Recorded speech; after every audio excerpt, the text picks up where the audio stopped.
Hello, everyone, and welcome back to This Week in Guns, brought to you by Patriot Patch Company and Primary Arms. This show offers commentary on all the latest firearms industry news, information, and also there's some buzz. We do buzz.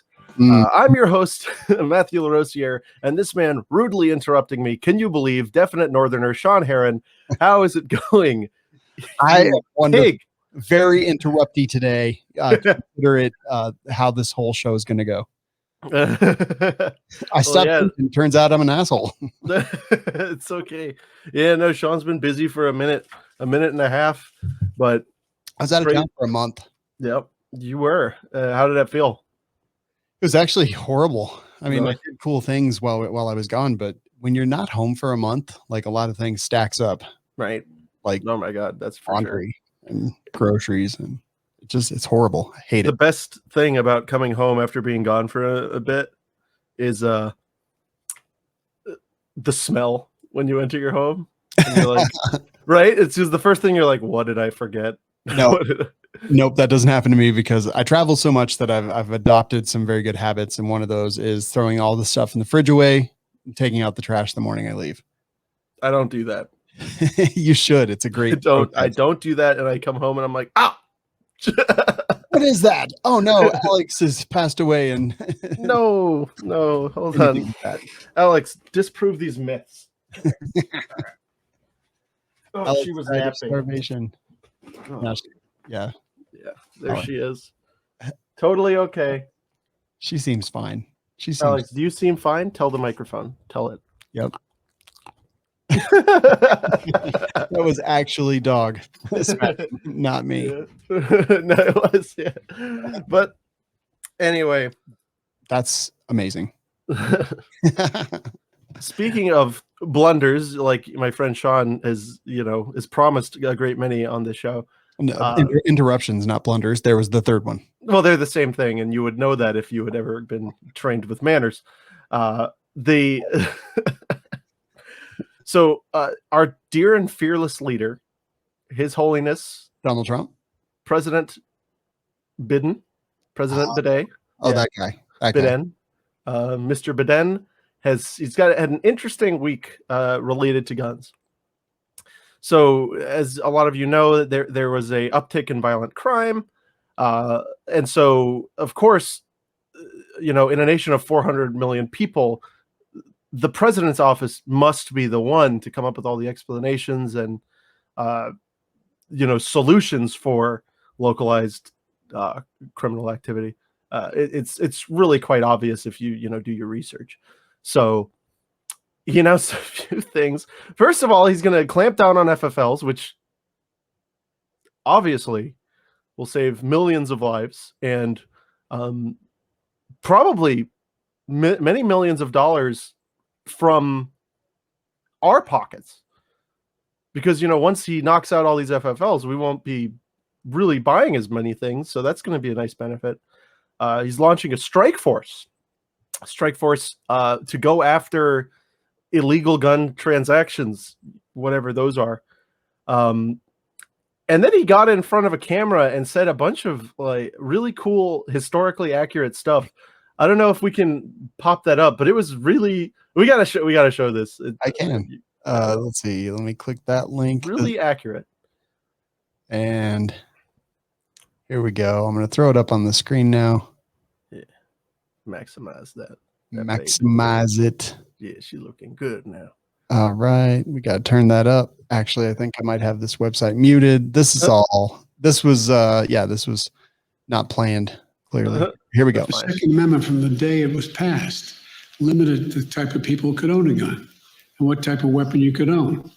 You couldn't buy a cannon. Those who say the blood of patriots, and all the stuff about how we're going to have to move against the government. Well, the tree of liberty is not water with the blood of patriots. What's happening? It's not. That there never been. If you wanted to think you need to have weapons to take on the government, you need F-15s and maybe some nuclear weapons. The point is that there's always been the ability to rationally limit the type of weapon that can be owned and who can own it. The Second Amendment from the day it was passed. Wow. That's true. Wow. Yeah. Did he just threaten us with F-15s and nuclear weapons? No, I think he's offering to sell us some. I mean, that's how much I support the Second Amendment. I mean, I'll take a couple, whatever, if he's going to give me a deal, right? I can't really afford them probably, but when the government sells you weapons, you don't actually pay. I mean, just look at Turkey. Fair. So we just need to, I don't know how we're going to do it, but we need to get in that same program. I think that's what he's offering. But no, I mean, this is profound. Like, this is really imbecilic. I don't understand why you would, like, if you're going to go back to the founding era, right, for a gun control example, the only thing you can say is, well, yes, in the founding era, they did understand that common law felons, which, a felony back then meant something a little different. It didn't, like, it wasn't that 10% of them involved misuse of postage stamps, right? It was like rape and murder and arson. They did understand that those people, it was regulable, right? Like that to take weapons away from them. There was not a cannon ban. No. In fact, cannons were most assuredly a thing that you could just buy. And the original, when the military was first formed, many of their heavy artillery were donated from, guess what? Private people. Man. Right, because, I mean, private warships. And I don't know, this whole it's just like utterly bonkers. And it's so funny when people say, like, of course they understood you could have limits. And then you go back to 1934 when they passed the NFA, and you look at the congressional record, which I'm sure everybody does, right? And it's not just total weirdos like me that actually read all that. And you find them actually, they said, when they were passing the NFA, one of the worst gun laws we ever had is, well, obviously we can't just ban machine guns because that would violate the Second Amendment. So what we're going to do is this clever little trick, right? Jerks. But so I just think it's interesting that you go from the founding era where the founders literally would steal cannons from what were then the feds, the British, turn them around and fire them. And to now our government saying, no, it's okay you can't kill the government. You need a nuke and outdated jet fighter. Like, you can't. Yeah, that's so weird. Like, I don't know, man. They want to have a zero tolerance policy. Yeah. Revoke the license of dealers for failing to respond to a tracing request or refusing to permit ATF to conduct an inspection. Right. Which people don't do, by the way. I was like, is that an option? Can I do that? I mean, if it was like a 3-strike policy, I would totally be like, no, you're not allowed here. Just close the door. Okay, bye. I get 2 more. But I mean, that must be what we have now because they want to go to a zero tolerance policy. So, like, right. I would like to know the specific amount of times that I can refuse an inspection. Yeah. Yeah. But like, so for all of you out there, I don't think you can. And even if there is a like bootleg way to do it, most people aren't aware of that. Sean runs an FFL and I'm involved in one too. And when the ATF calls, you answer is pretty much how they run it. It's pretty simple. And it shows up on my phone. The caller ID is literally like BATFE. Yeah. Like, yeah. You're like, I don't want to do this, but I have to. But yes, that's. Hello? What do you want? Is this about my dog? Yeah, please. No, I love my dog. She's amazing. I love my dog too. This is so, I don't know, man. I'm so sick. For a couple things here. Like, first of all, cracking down on FFLs. Like, yeah, I believe that there's some bad FFLs out there. In fact, I know a couple. No. Or I knew a couple. I don't believe they're FFLs anymore. Oh, wait a minute. The system actually works. They didn't do what they were supposed to do, and they got their license removed from them. Okay, cool. That sounds fair. Second of all, why is every single word that I hear from this buffoon unintelligible?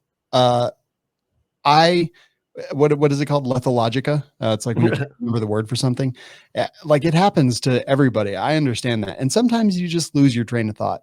But maybe if it wasn't the president of, the best country on earth, like constantly losing what he's trying to say, like when I do it, it's no big deal because I suck at everything. When the president does it, I'm like, that doesn't look good. Yeah, that looks weird. Yeah, that can't be good when he's like, it was like George Bush. He did it. And I made fun of him when he did it. And everybody made fun of him. The dude couldn't catch a break. Right. Except, it wasn't every time, but every time I hear Biden, it's not a good thing. Yeah, Mr. Bidet. And I am not a Bush apologist. I will admit that when I was an idiot high schooler, I thought that, when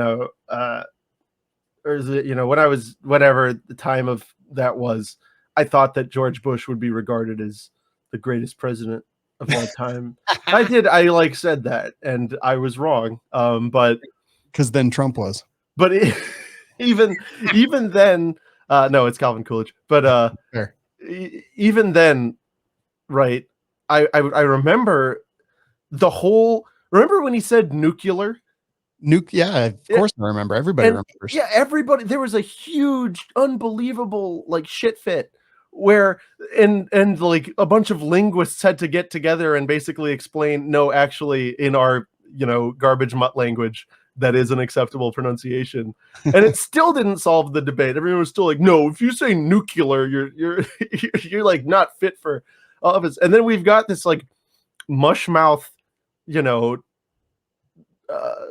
Magoo just wandering around knocking stuff over, and everyone's like, oh wow, this is fine. Dog face pony soldier. And he said AFT again this week. Oh God, he did it again. So listen, I am always a person that's I respect the office of the president, even if I don't like the man that holds it. And I definitely don't like the man that holds it. And I respect the office of the president. I mean, I'm not saying that they're my butt buddy or anything, but I just, I think our government is pretty cool in theory, not in execution, but in theory. And I want to try to respect this human being, but I can't. I can respect him as a human, if I saw him, on the street, right, and he was so hungry, all bones and stuff, and I had a whole big thing of animal crackers, I'd be like, okay, you can have one. I could totally give him that basic human dignity, but as a dude, I'm sorry, I just don't have anything in common with you.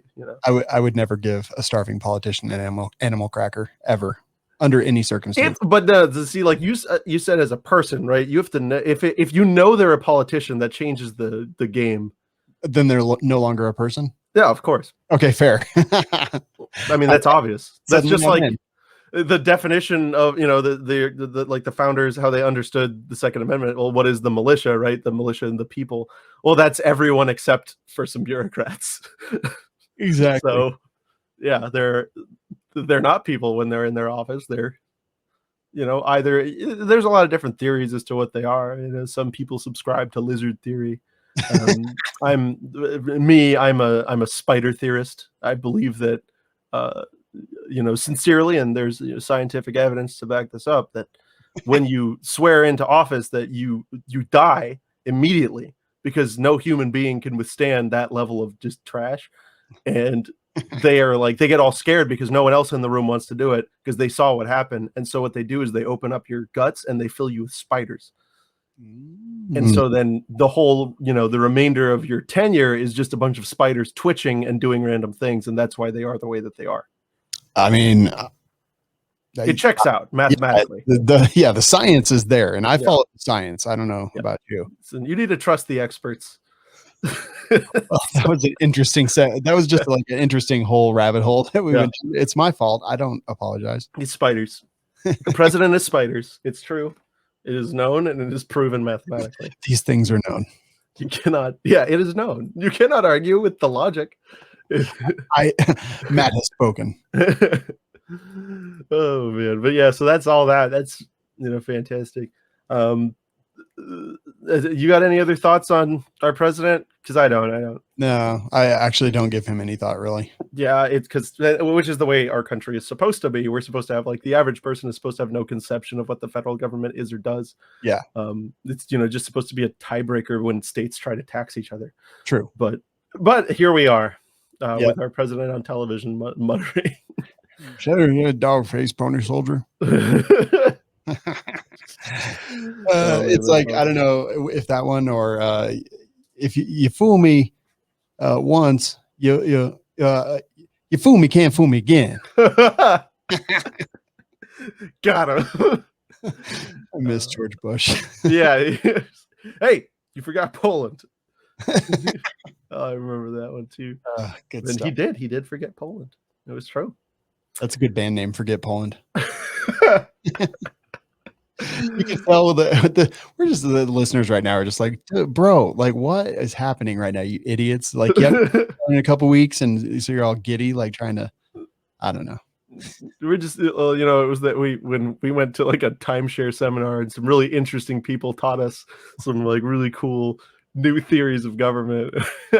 It's great. Yeah. And they made us eat weird cactuses. And then we had to sell Amway. It was the Yeah. thing ever.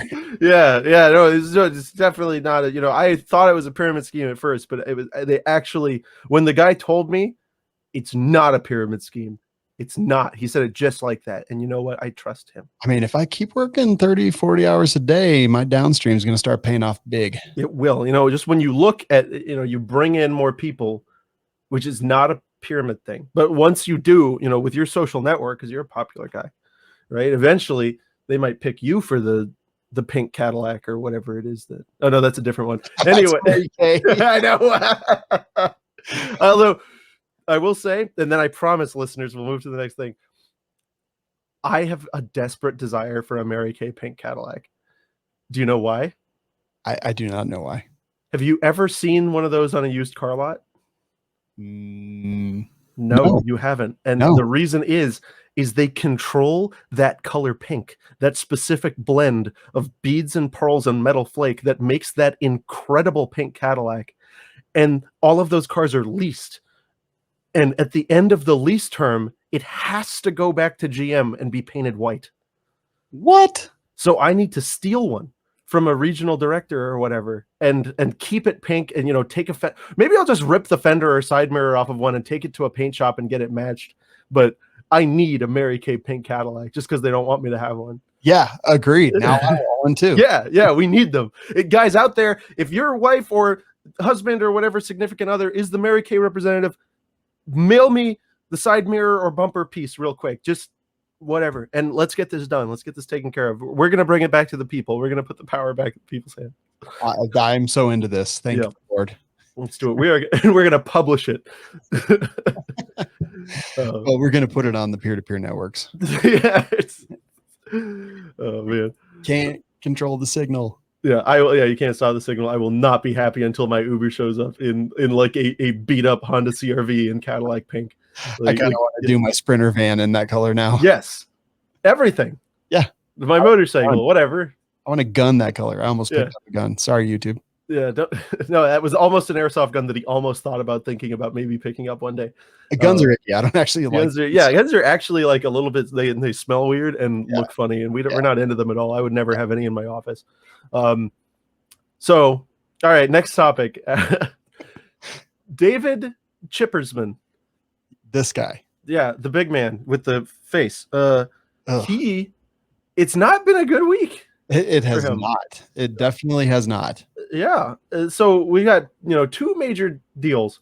A bunch of people within the ATF came out basically saying this guy's not cool, right? A rabid partisan, which is not the type of,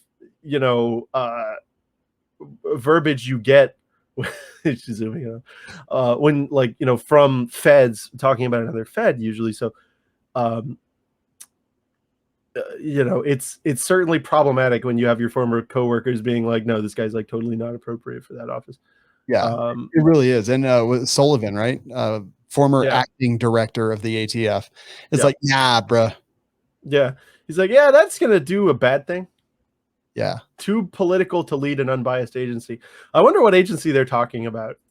It's not the BATFE that I know. Not the Batfuls. No, he must be up for nomination for like city council or something.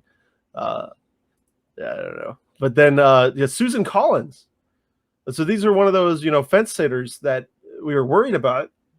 And she has come out and basically cited, and this is another thing where, hey, the grassroots actually made a difference. Enough people wrote letters or stuff where she's like, well, this is like not normal for a administrative appointment. So she's come out to say that because he's so weirdly divisive, she will vote against his confirmation. That's interesting to me. But also I'm very glad about it because that face. Ugh.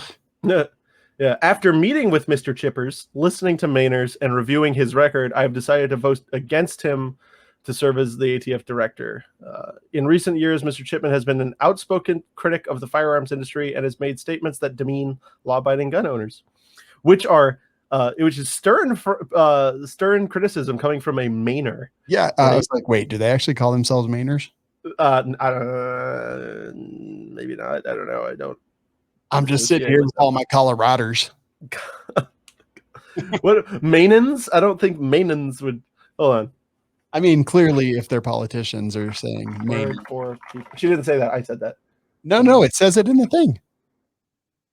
I swear. Wait, did you write this article? No. Let's see. I'm trying to find it right now. Bear with me. I don't know. Well, people who live in Maine are called Mainers and Downeasters. Downeasters. That is not make sense, the second one, but whatever. Let's see. We sometimes, this is written by a person, we're referred to as Mainers. When self-depreciating humor takes hold, we sometimes identify as ourselves as maniacs. I mean, that makes sense. Yeah, it's a quote from the article. After meeting with Mr. Chipman, listening to Mainers, and reviewing his record. Oh, wow. Listening to Mainers. Yeah, that's awful. Yeah, but I mean, at least she's listening to her constituents. I'm sure. I don't believe her. Yeah. But whatever. It was a very bad week for him. I hope he has more. Yeah. I'm not saying that I hope he gets sick or whatever, but I don't know. I just hope he dies penniless in the gutter. I just hope it's not about it's not no, to me it's not about getting sick. It's about the suffering, right? It's about what I hope for isn't the actual gut rot disease or some form of flesh maggot. It's the circumstances that accompany that situation. I would be fine generally with however that comes about, but I would never hope that he actually gets sick or physically gets infested with maggots. It's the result, that I support. No, I don't want him to have a great life. I would like it to be fraught with turmoil. Just at minimum uncomfortable and embarrassing. You we are awful people. I'm realizing that we are awful. Man, look. I don't apologize. We're the real journalists, right? We ask the hard-hitting questions and say the low-banging insults that everybody wants to hear. Well, you can tell no difference between this fine journalistic podcast and TMZ. Oh man, but yeah, whatever. Screw that guy. Yeah, he'll he's not getting confirmed. The concern is. Right, what are they going to put up in his place? Right. I mean, fortunately, find another 200 pounds of spiders. Yeah, it doesn't get much worse than somebody who's worked for all the anti-gun organizations in the universe. But I'm sure it's not going to be good for anybody. I'm going to do a little aside just because our viewers and listeners haven't heard from us in a while. They probably want to hear some of the spunk. I can understand people who get into anti-gun stuff as some kind of sick hobby or as a sex thing or in terms of they had a personal impact or whatever, and they feel that they're going to devote some of their time to what they think is going to make a difference. I can totally understand that. What I have never been able, and one thing I pride myself in is actually being able to put myself in other people's shoes. Mm-hmm. I cannot imagine waking up every morning and setting out to engage in prohibition, right? Like these gun control people to me are teetotalers. I don't get them. I do not understand why these people. Well, teetotalers I kind of more understood because some bad things were happening to them by people who we're drinking a lot. Gun people, it's like generally they weren't, anyway, I just don't get it. I don't understand how you can just wake up every morning and be like, there's this thing that like half at least of the nation loves to do. And today I'm going to take one more step to take it. I completely 100% agree. Like I go out of my way not to stop people from doing anything. Right. Like not even criminal activity. I don't care, man. Like as long as it doesn't hurt me or my stuff, I'm like, whatever, dude. If it hurts me, we're going to have harsh words and high velocity. Pew. But if it hurts anything else, like I genuinely don't care. You want to hurt yourself? Like do drugs, like do drugs. Fine. I don't care. Do it. It's actually cool. So they should do that. I read about that once. Amazing. It was his book, something about being scared in Las Vegas. Yeah, there's like a lot of fear. But like I don't get it. I can't, and it actually bothers me because sometimes I have to sit down with these people, and I just like, it's like you're talking to an animal, and it speaks English, right? Yeah. It's like you're saying, okay, so like let's come to a solution that will actually accomplish these objectives, right?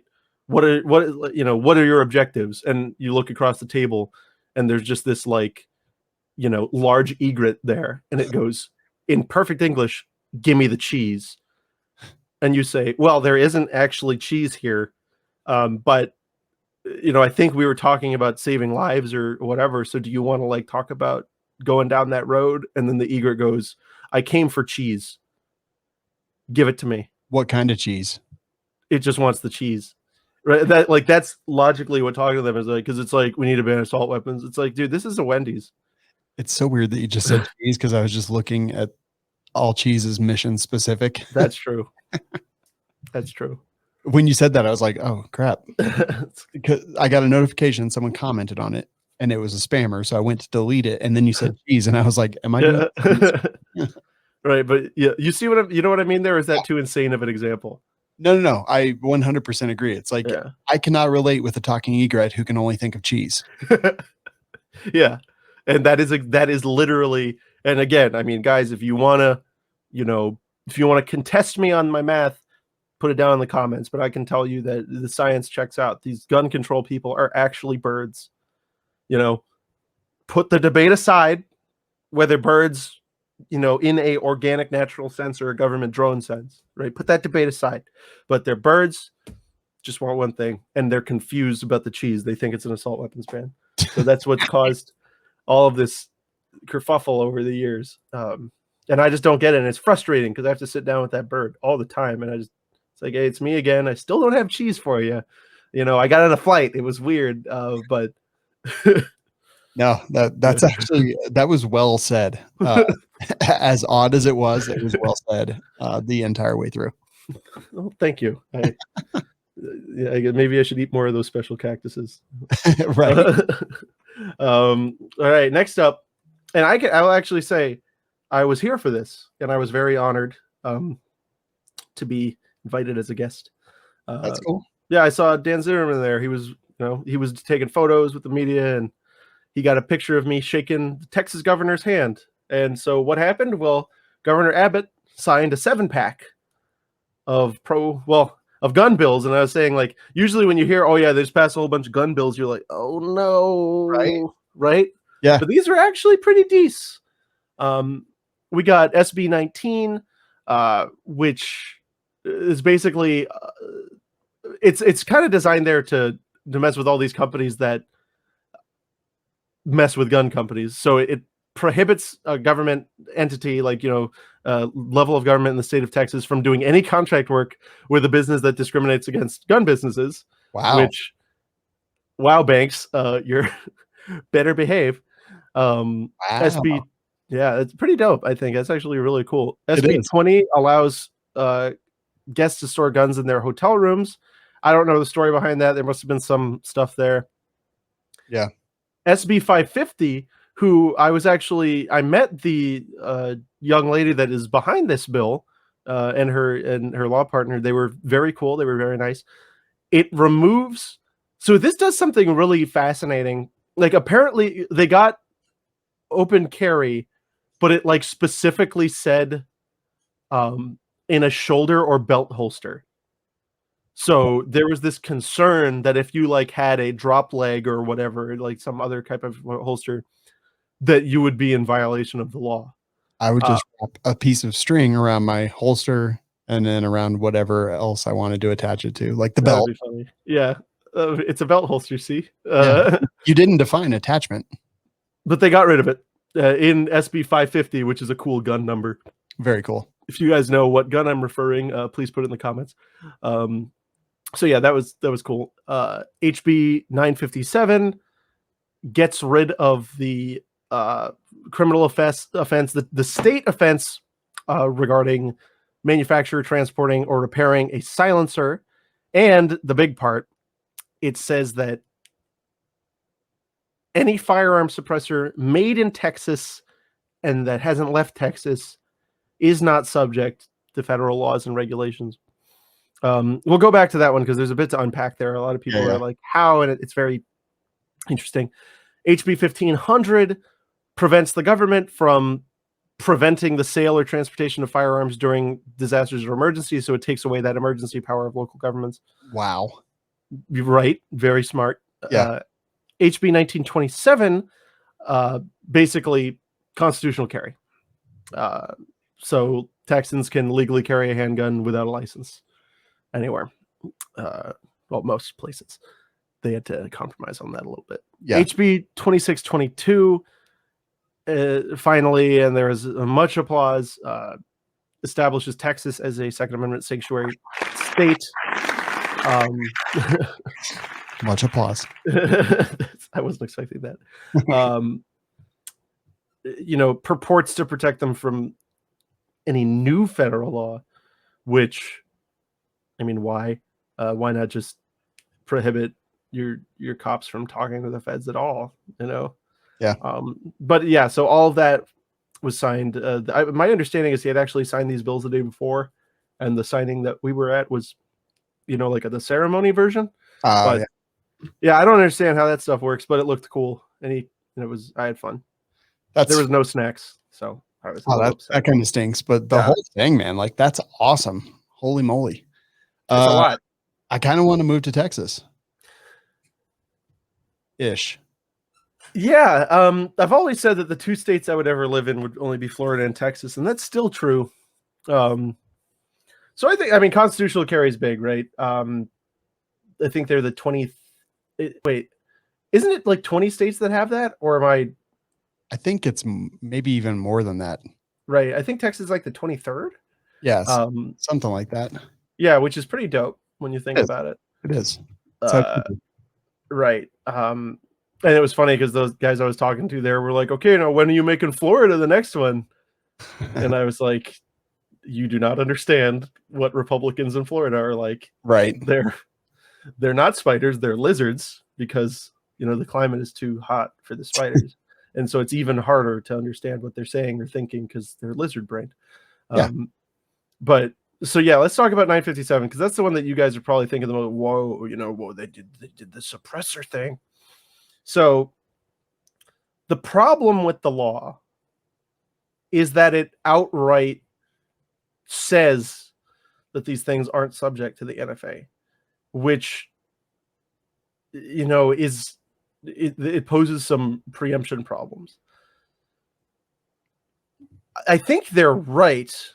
Like, I think the logic behind this bill, right, is that the only thing that empowers the government to act on the suppressor regulation is the Commerce Clause, right? The Commerce Power, because that's the power that the law was passed under. And this is interstate commerce. Interstate commerce, right? Yeah. So the government, the Congress has the power to regulate commerce among the states, right? Interstate commerce power. So theoretically, there's a point where something is not involved in interstate commerce. We haven't really found that yet. the closest we got was the Gun-Free School Zones Act, which just, didn't even mention interstate commerce, right? And the Supreme Court said, no, you idiots. But so because of that, you should be able to say that something that's never left your state is not an article of interstate commerce and is thus not subject to federal law. So basically what this is a codification of a correct interpretation of the commerce power. Mm-hmm. It is very close to another state that did this, and it was struck down to supremacy, though. In a different federal circuit, no doubt, but it's the wording is not how I would have done it. I think that this is calculated to bring a challenge rather than just stand on its own. But so yeah, basically, long story short, is this bill. What they're saying is, hey, if a suppressor is made in Texas and doesn't leave, they're like basically saying, hey, everybody, on notice, we think that these aren't subject to the commerce power. Mm-hmm. Like that's basically what this law is doing. The question is, how's the Fed's going to respond to that? Of course, they generally don't like it when you point out that their new clothes are, just their, balls and butt fully exposed. Right. They hate that. And they're like, no, this is the finest silk.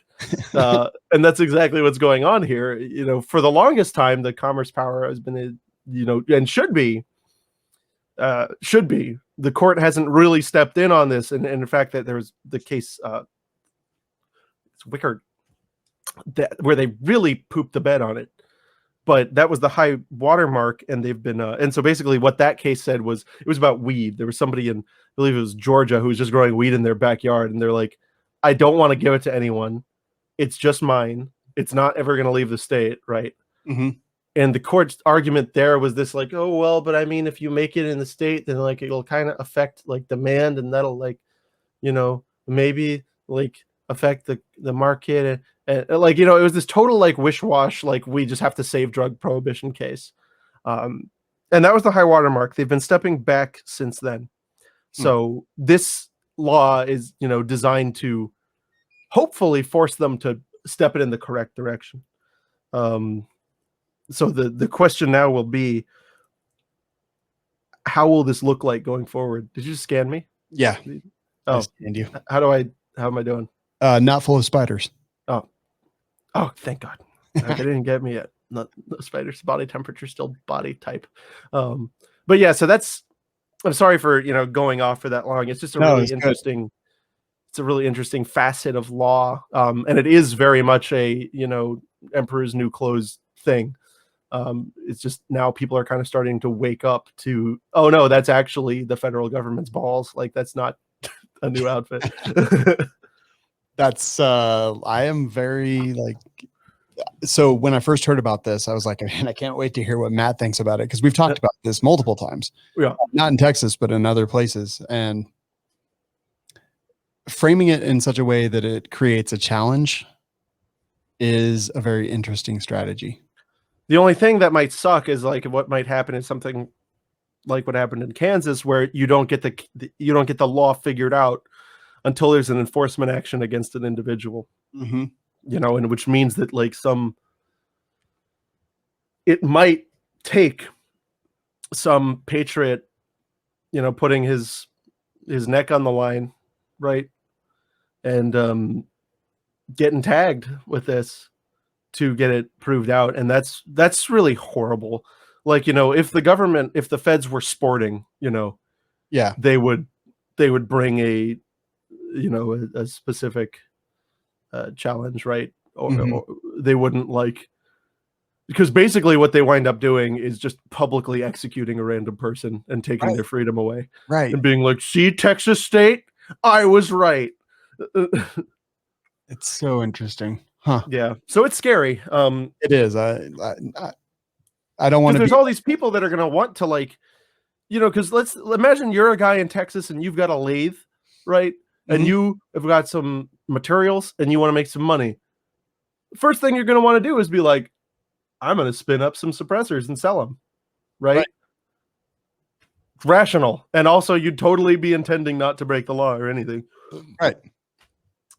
This is going to wind up, and what are you going to do? Well, you're going to put them on your local groups or whatever, and then some ham and eggs dude is going to be like, I would like to purchase one of your firearm suppressors. Can you confirm that these are not registered to you in the NFRTFR? And that guy winds up getting his life wrecked all so that they could defend their precious immoral law. Like, it's just the whole thing makes me sad. Yeah. They're clearly trying to do something right here. But and the government is clearly without the scope of their power.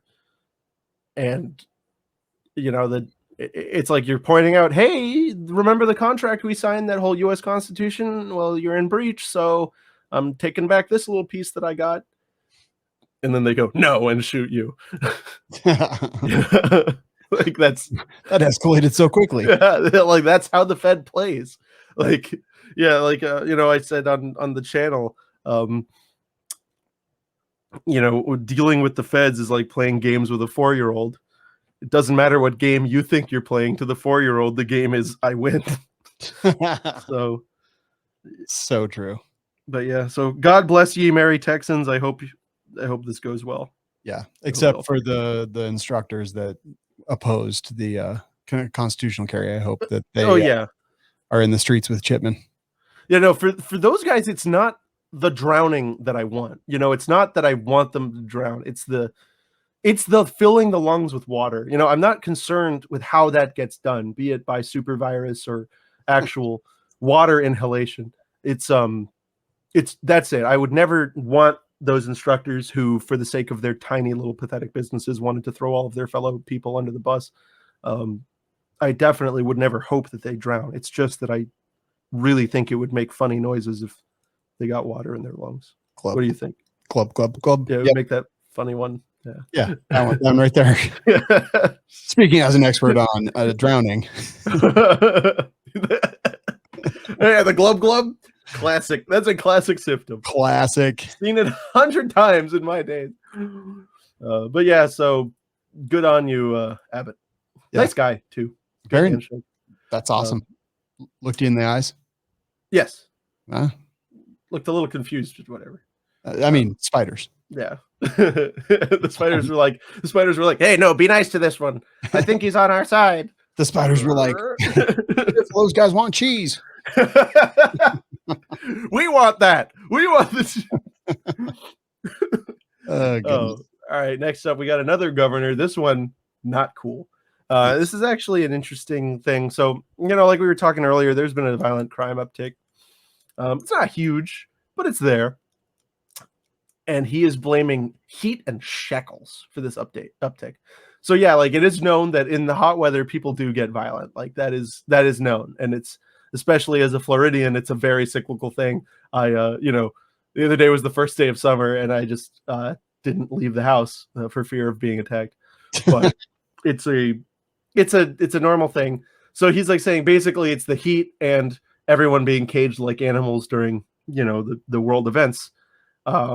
That's what the America's Armpit governor is blaming on the increase in crime. Of course, previously it was all guns, right? Yeah. And like he passed all of this crap. But of course that didn't do anything. So imagine that, when your solution doesn't work and you have to actually point out reasonable problems. Like, oh hell, it's funny. When you lock everybody in cages and then you make it really hot and suddenly let them out, they're pissed. I mean, isn't this like the plot to Predator? Yeah, right?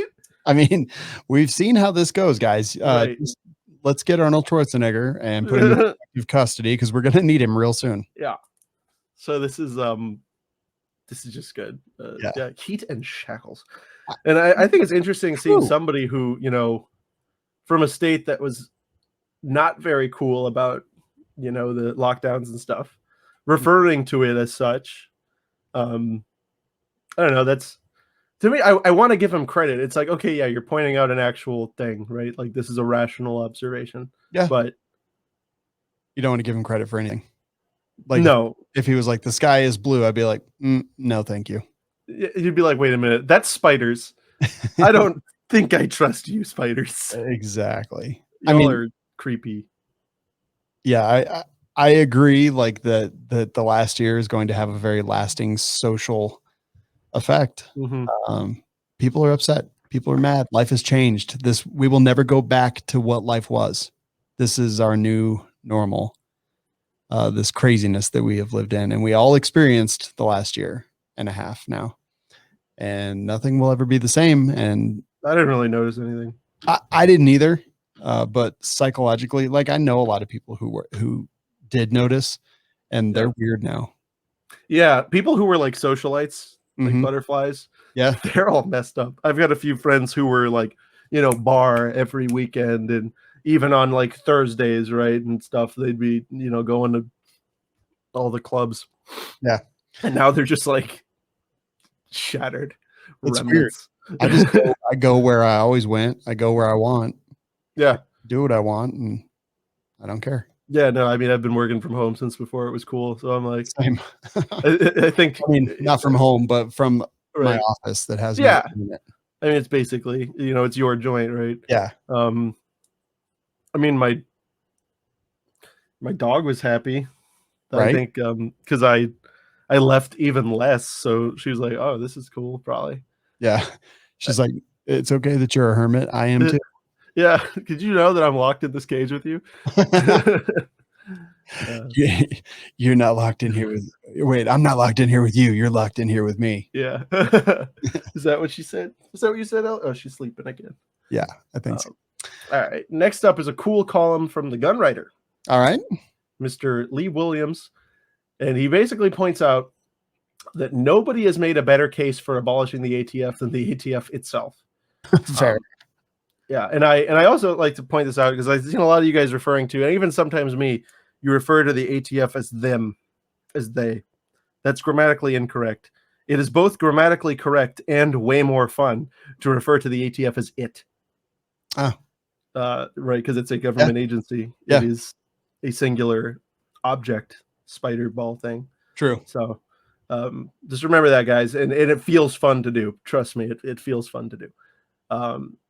So basically this whole thing is Mr. Williams just roasting all of the failures of ATF, the history of failure, Ruby Ridge, Waco, Fast and Furious, deep dive into all this stuff, their antiquated duties, the manic things that caused people to be scared, like Remington's rifle cane, like that stuff that led to these responsibilities.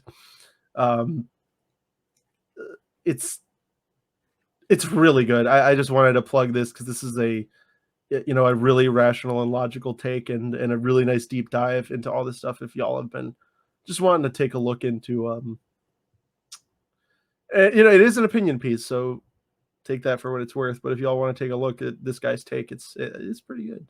Yeah, it's pretty sick. Yeah, I just emailed it to myself a couple minutes ago.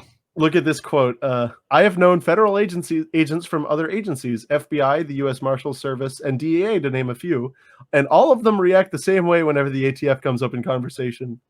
Yeah, well, I'm not sure what's up with those guys. It's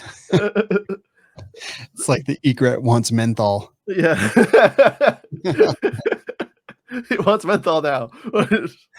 We found cheese for it. But I will say, though, the ATF agents I've met have been okay. All of them. Same. 100% agree. So those are field agents, though.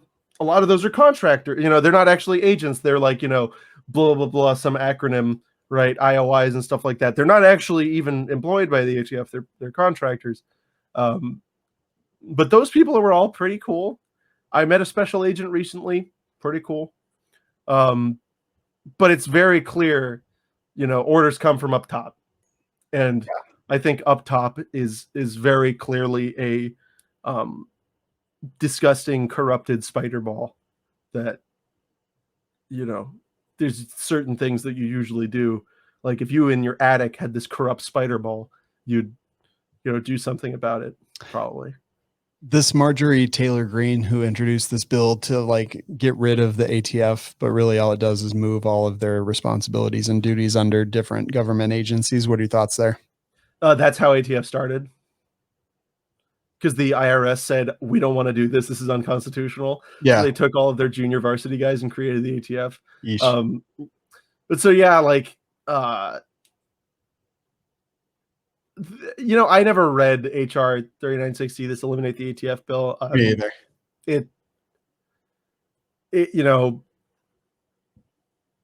I don't think anything about it. I like, as long as the laws are there, because it's not the ATF that creates these laws or like the need to regulate based on the terms of the law. Mhm. It's the delegation of the president, right?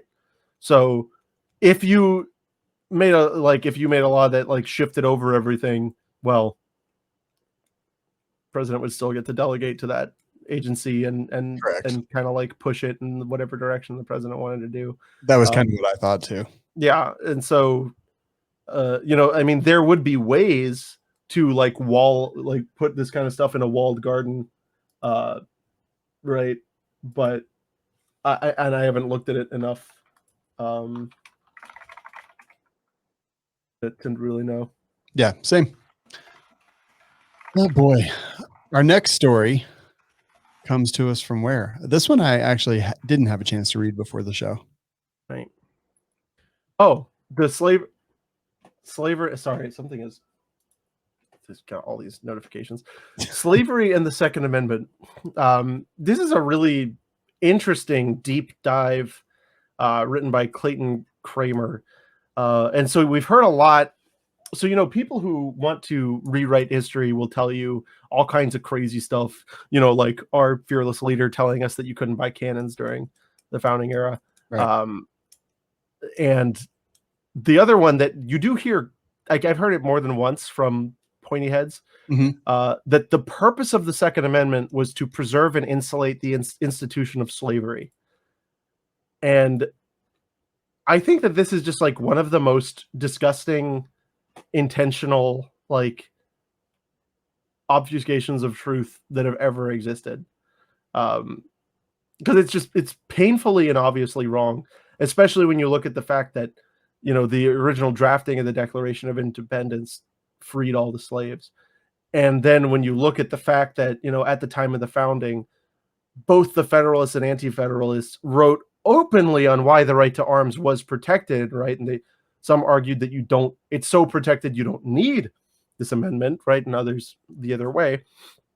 And they didn't mention anything about the institutional slavery when they were talking about that. It had quite a bit more to do with the small war that they had just fought with their previous government. And the fact that it was, the major turning point in the start of it was the attempt to disarm them, right? Like that was more what they were concerned with.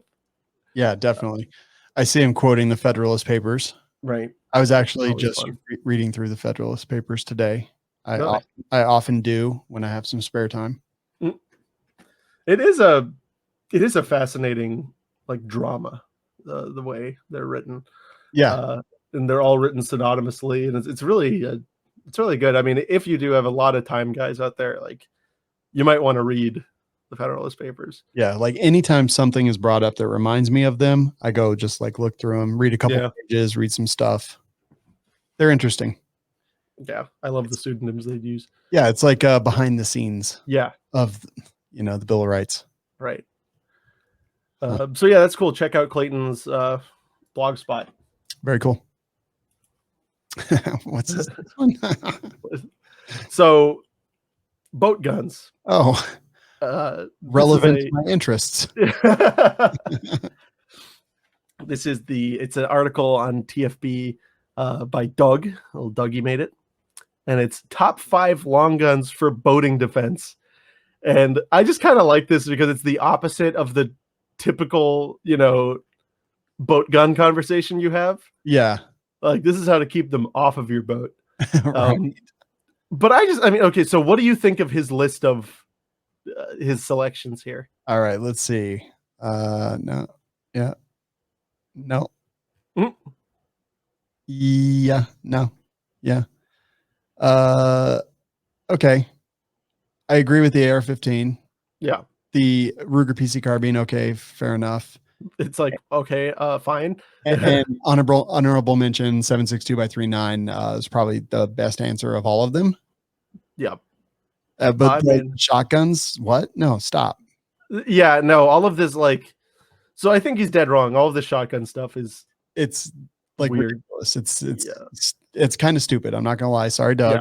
I don't know Dougie. you, but also here, this is blog spam because he picked the Mariner. Oh, cool. And there's a link.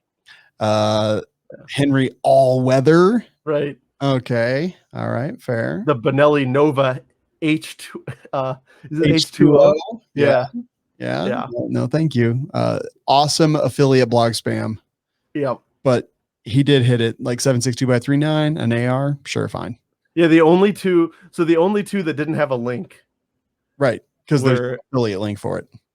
Oh, right. Oh no, except he did link a bunch of, like, he got all of his affiliate links into something in 7.62x39, including the Howa 1500. How is that related? Wait. Yeah. Yep. Nope. It's there. Okay. Well, yeah, I really like TFB. This article's trash. This is trash. It's hot trash. It's garbage. But I wanted to talk about, so I like to think about weird situations, and I want to know, Sean, so give me two loadouts of a primary and secondary weapon that you think would be great for, like, if you were on a boat. So maybe give me a loadout for a small boat and a loadout for a yacht. What? Well, first I would think about, like, what threat would I be trying to mitigate with these firearms? So what threats do we have? Piracy? Yeah, pirates and sharks, Coast Guard. What else? Birds. Okay, birds. Well, I mean, birds, I guess a shotgun would be okay. Yeah. But birds aren't up there in the threat level. I've been on a lot of boats, and literally none of those things have ever happened to me. So I would probably get a spear gun in case the boat sinks and I have to kill a shark. And I would probably get a flare gun to let people know where to rescue my sunken boat. That's my answer. My thought is just as a fanciful thing, right? So, like, the nicest thing about boat defense is that you are on a boat. Exactly. And thus, hard to see and be messed with at all. But, like, boat combat does happen sometimes. I think that the best all-rounder general purpose thing. So if I were to do a loadout, it would be an AK-74 as the primary, because that's just the best gun. And then as a secondary, I would not do, specifically for the bird situation, I would want to have not a Taurus Judge, but the Thunder 5. What came before the Taurus Judge? Just so you could just zap, an annoying bird if it, became an issue. Okay, that's fair. Like, yeah, I mean, I don't mind, like, having a shotgun, but if I would probably want something all-purpose, and I would probably want something 30 caliber. Right. So, yeah, like an AK would be a fantastic option. And AK plus, like, I've seen rusty ass AKs work really well. So that's going to be a problem. Yeah. Yeah. I mean, all this stuff about, like, the all-weather and stuff, focus of these guns. It's like, are you leaving the gun on the boat, like, forever? Boat gun. But I mean, like, why does it have to be all stainless? It doesn't. Yeah. He's like, what stuff has water in the title? The Mariner. Yeah, that's the boat shotgun that they have. Or I've always wanted to actually take my Moss 44, which is a French semi-automatic rifle that was only ever issued to the French Navy, and it's got a little anchor on it. So I'm like, This must be good for boat stuff. That's right. I want anything Chris Costa, because doesn't he have a trident as part of it? And I'm just giving this Doug E guy some guff. Like, I'm sure he's a great dude. I've read some of his articles that are great. I'm just they're usually great, but this is spam. Just giving him a hard time. This is spam. I don't know why it wound up, but I was like, you know what? We need something lighthearted to talk about. I think it's good. Yeah. But I mean, it might be that, where I'm from, that I'm also just generally more concerned about actually being attacked while on a boat. I think you'd want to have a firearm on your boat. I would, absolutely, without question. But the spear gun is quite practical. So what you do is you get that, what's it called? There's a solution. I don't know. Oh, actually, he does mention laws.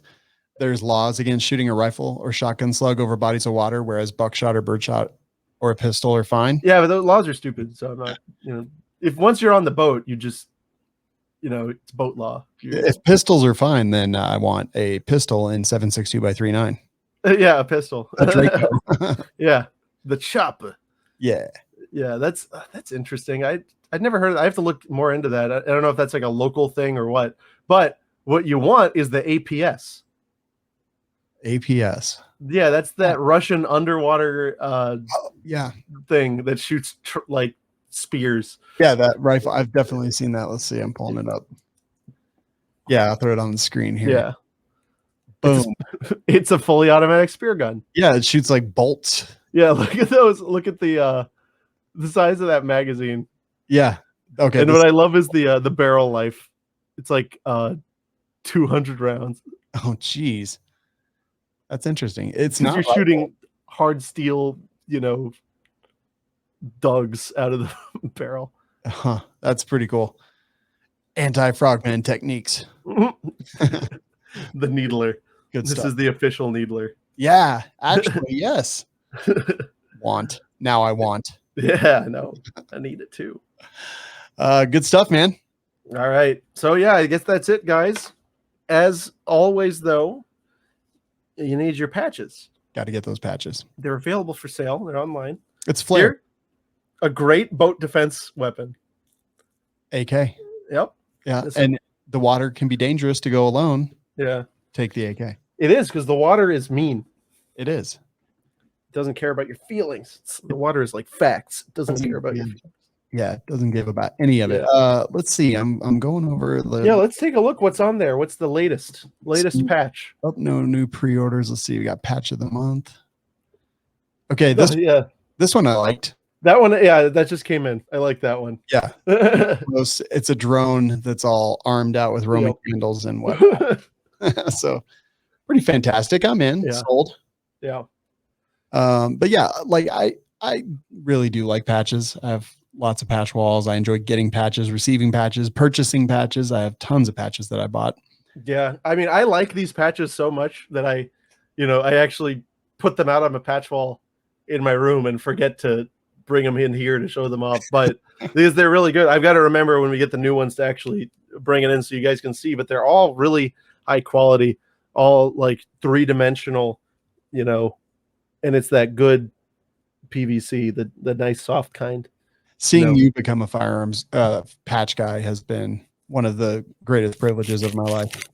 Yeah. It's amazing. But yeah, it's like that's what I'd call you, privileged. That's a good name for you. Thank you. I take that as a compliment because I grew up poor AF. So having any kind of privilege is really nice. Yeah, it's nice. I remember when I got bathroom privileges reinstated in elementary school. It was one of the best days of my life. How'd you get them taken away? Never mind. Patriotpatch.co coupon code TWIG10 saves you money. Twig like the thing you find on the ground. 10 like the percent you're gonna get off for being friends with us. Ah, yes. All right, boys. Talk to you next week. Deuces.